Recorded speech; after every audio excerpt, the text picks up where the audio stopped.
One of the loudest voices supporting the historic Paris Climate Agreement has gone silent. U.S. President Donald Trump's proposed 2018 budget slashes 31% from the Environmental Protection Agency, eliminating funding for key commitments to reduce the country's greenhouse gas emissions. Climate change, I think the president was fairly straightforward. We're not spending money on that anymore. We consider that to be a waste of your money. The budget blueprint unveiled Thursday reduces to zero funding to cut power plant emissions, money for international climate change programs, and the remaining $2 billion the U.S. promised to contribute to the Green Climate Fund. That fund, largely supported by the United States, was supposed to help nations vulnerable to climate change mitigate the impact of a warming planet.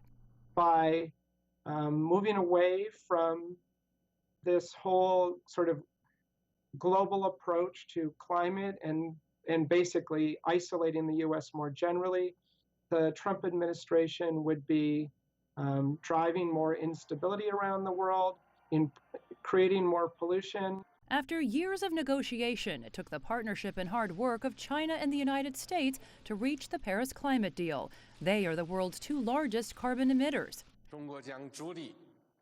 In January, Chinese President Xi Jinping told a gathering at the World Economic Forum that all Paris signatories should stick to the agreement. He said tackling climate change is a responsibility nations owe to future generations. However, there is one renewable energy source that does get a boost from Trump's proposed budget. The blueprint provides $120 million to restart licensing activities for Yucca Mountain, a planned nuclear waste site in Nevada. 190 countries signed on to the Paris Climate Accords. It represented a huge victory for environmentalists around the world worried about a warming planet.